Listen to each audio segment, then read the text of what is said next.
Welcome to the Secrets of the Bible channel. In his last testament, Caiaphas finally broke his silence about Jesus and revealed something terrifying. This once powerful high priest of Jerusalem, known for his role in Jesus' trial, shared a shocking information he had kept for years. You stuck between the powerful Roman Empire and the deeply religious Jewish folks. Imagine walking through the busy streets of Jerusalem, overhearing people quietly talking about standing up to Roman power and feeling the tension that was just hanging in the air. This is the kind of environment Caiaphas grew up in, where politics and religion were all tangled up together. It was about knowing how to navigate the tricky and often dangerous political landscape. Climbing the ladder to become the high priest took a lot of careful stepping. Caiaphas had to deal with both Jewish community dynamics and Roman political pressures because the Romans had the final say over who got to be high priest. This meant Caiaphas had to not only impress his own people, but also show the Roman rulers that he was the right guy for the job. Picture a young Caiaphas, smart and full of ambition, working his way up in the religious ranks. He had to build alliances, outsmart his rivals, and continuously prove that he was worth their trust. It wasn't a straightforward path by any means, but Caiaphas was determined to make it to the top. By the year 18 CE, Caiaphas finally made it. He was appointed high priest by the Roman governor, a role he managed to hold on to for an impressively long time, 18 years. His ability to stay in this powerful position for so long really shows how good he was at keeping the Romans and the influential Jewish families happy. As the high priest, Caiaphas was in charge of leading major religious events like the Day of Atonement, where he would go into the Holy of Holies to ask for forgiveness for the people's sins. But his job wasn't just about religious duties. He also had a lot of political power. He led the Sanhedrin, the Jewish council, and court, which put him at the center of a lot of the decisions affecting Jewish life. In many ways, Caiaphas acted as a kind of mediator between the Jewish community and the Roman rulers. This mediator role was tough though. The Jewish people were increasingly unhappy under Roman control. They were hoping for a Messiah to free them and restore the kingdom of Israel. On the other hand, the Romans were always on the lookout for any hint of a revolt, ready to squash it at the first sign. Caiaphas had to be very careful in managing these explosive conditions. He needed to keep things calm enough to satisfy the Romans, but he also had to keep his respect and authority among his own people. It was a delicate balancing act where any misstep could have serious consequences, but Caiaphas was pretty good at handling these challenges. He knew how to leverage his position to form beneficial alliances with powerful families and maintain strong relations with the Roman governors. His leadership helped the priesthood become more wealthy and influential. However, this rise in power didn't sit well with everyone. Many ordinary people started feeling resentful towards the priesthood's wealth and what they saw as corruption. They felt that Caiaphas and his fellow priests were more interested in keeping their own power than in really serving God and the community. After Jesus was crucified, Caiaphas probably thought things would settle down, but instead the opposite happened. The city was buzzing even more than before. Stories about Jesus' resurrection were spreading fast, and his followers, instead of disappearing, were growing in number and getting braver. For Caiaphas, this was really worrying. He had bet that by getting rid of Jesus, he would also get rid of the movement around him. But it seemed to only make things worse. What was going on? According to the book of Acts, the early Christian community in Jerusalem started to grow really fast after Jesus' death. They were preaching openly in the temple courts, right in Caiaphas' own backyard. This was a direct challenge to his authority, and it made his already tough job even harder. With Caiaphas trying to keep control, let's look at a time that changed everything about faith and leadership. The story of the early church, the book of Acts, also known as Acts of the Apostles, is the fifth book in the New Testament. It picks up where the Gospel of Luke left off, continuing the story and written by the same guy, Luke, who was a doctor and buddy of Paul. This book dives into the early days of the Christian church, showing how it grew from a few believers in Jerusalem into a big movement throughout the Roman Empire. It's a crucial piece of history, showing the church's expansion. Acts breaks down into two main parts. The first bit focuses on Peter and how the message about Jesus spread among Jewish folks. The second part shifts to follow Paul as he takes the gospel to non-Jews or Gentiles across various regions. The story kicks off with Jesus telling his followers to hang tight for the Holy Spirit. Then, on the day of Pentecost, the Holy Spirit shows up big time, enabling the apostles to speak different languages and start preaching boldly about Jesus rising from the dead. This marks the start of their public efforts. Early on, Peter is the main guy. He's out there in Jerusalem preaching up a storm and doing miracles. His big moment comes during the Pentecost, when he delivers a massive speech about Jesus' resurrection and calls everyone to change their ways. Thousands decide to follow, and just like that, the church begins to boom.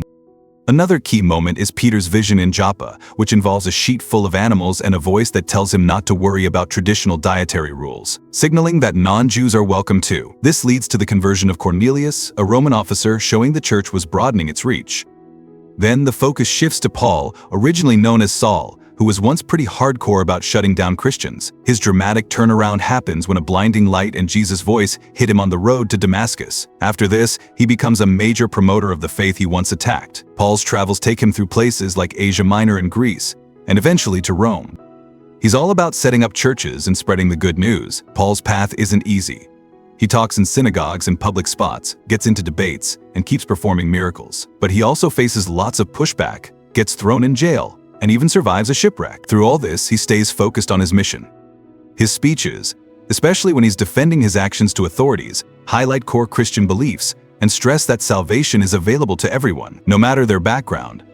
Acts doesn't shy away from the internal dramas of the early church either. A big meeting in Jerusalem settles a heated debate about whether non-Jewish followers need to follow Jewish customs.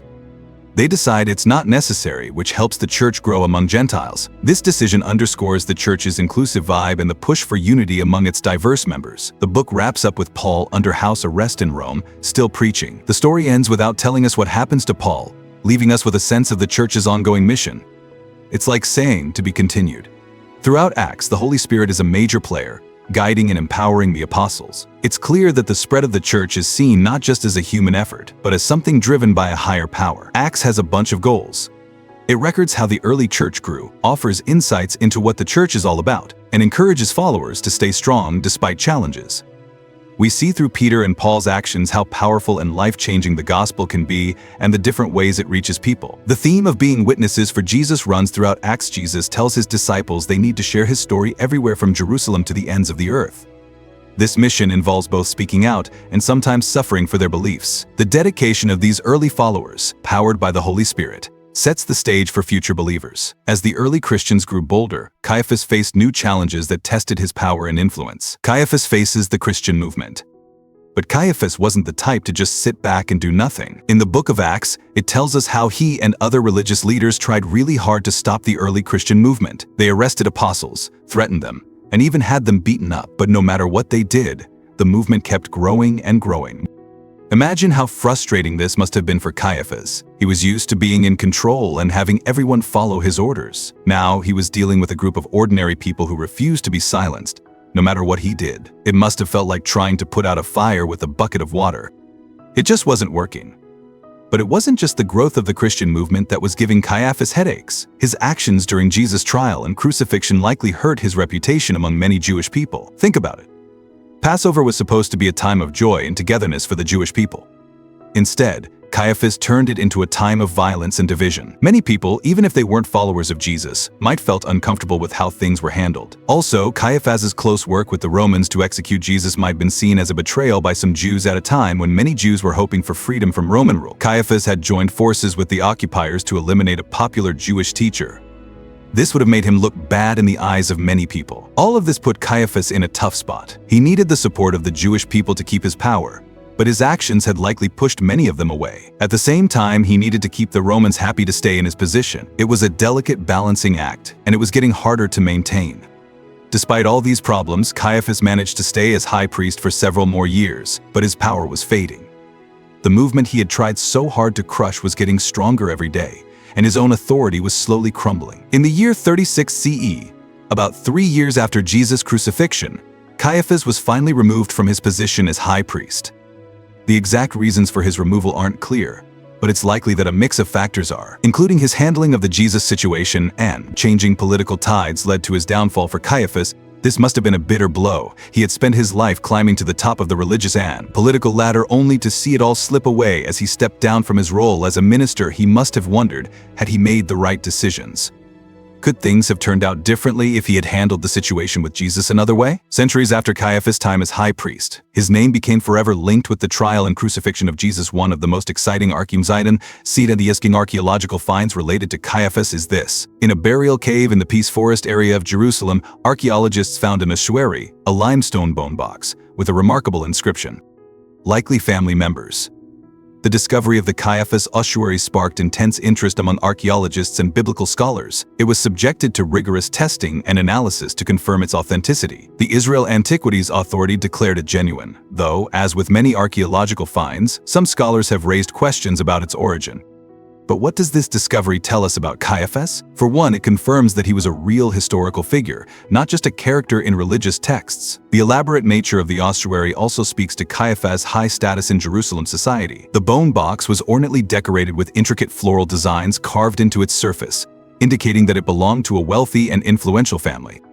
Archaeological finds and old writings give us a clearer picture of Caiaphas' life and the world he lived in. Discoveries about Caiaphas' life. The ossuary also provides insights into burial practices of the time. The use of ossuaries was common among wealthy Jews in the 1st century CE. Bodies would first be laid in a tomb after about a year, when only bones remained. They would be collected and placed in an ossuary. This practice reflects beliefs about the afterlife and the importance of proper burial in Jewish tradition. So, this discovery gives us a lot of information. It tells us that Caiaphas was indeed an important figure in history, not just a name in a book. It shows us how people of his status were buried, and buried alive, and gives us a glimpse into the customs and beliefs of that time. It's like looking through a window into the past, seeing how life was for someone who played a key role in such a significant event. Another important archaeological find linked to Caiaphas is the ancient steps that lead to his house on Mount Zion. Archaeologists believe these steps are the same ones Jesus climbed when he was brought to Caiaphas for questioning. Imagine walking those steps today and feeling a direct connection to the events described in the Gospels. The site, now known as the Church of St. Peter in Gallicantu, has been a place where people have visited for centuries. Excavations there have revealed ruins dating back to the 1st century. They found what might have been a guard room, and even a dungeon. While we can't be completely sure that this was Caiaphas' house, the evidence suggests it belonged to someone very important during Jesus' time. But it's not just the physical remains that tell us about Caiaphas. We also learn about him from historical writings. The Jewish historian Josephus mentions Caiaphas several times, confirming that he was the high priest from 18 to 36 CE. Josephus gives us valuable details about the political climate of that time, helping us understand the challenges Caiaphas faced. In his work, Antiquities of the Jews, Josephus explains how Caiaphas was made high priest by the Roman prefect Valerius Gratus, who came before Pontius Pilate. This shows the complicated relationship between Jewish religious leaders and Roman political power. High priests were chosen not only for their religious qualifications, but also for their ability to keep order and work with the Romans. Josephus also talks about how Caiaphas was removed from office in 36 CE by the Syrian governor Vitellius. This happened around the same time that Pontius Pilate was called back to Rome, indicating a big change in Roman policy toward Judea. The fact that Caiaphas held his position for 18 years, a long time for a high priest back then, shows how good he was at dealing with the political challenges of his time. The New Testament, especially the Gospels and the Book of Acts, gives us another look at Caiaphas, though from a Christian point of view. These texts show Caiaphas as a key figure in the plot against Jesus. He oversaw Jesus' trial and pushed for his crucifixion. While these texts are not unbiased historical documents, they offer valuable insights into how early Christians viewed Caiaphas and the religious establishment. One of the most famous quotes, attributed to Caiaphas, comes from the Gospel of John, where he says, "It is better for you that one man die for the people, than that the whole nation perish." This statement has been interpreted in many ways. Some see it as a cold political move, while others view it as an unintended prophecy about Jesus' death. Caiaphas' legacy goes beyond archaeological and historical records. His actions, as described in the New Testament, have sparked theological discussions for centuries. Christian traditions often portray Caiaphas as a villain, the man who condemned Jesus to death. However, some scholars argue for a more balanced view, seeing Caiaphas as a political leader caught between his faith, his people, and the Romans. In Jewish history, Caiaphas is viewed more neutrally. He is seen as one of many high priests who had to navigate the challenges of Roman occupation. Some Jewish scholars point out that Caiaphas' long time as high priest suggests he was good at keeping stability during a turbulent period. This was no easy task, given the constant threat of rebellion and the delicate balance of power between Jewish authorities and Roman rulers. Could Caiaphas' revelation about Jesus be the key to understanding ancient stories? Or is it just a myth? Share your thoughts and remember to like and subscribe for more.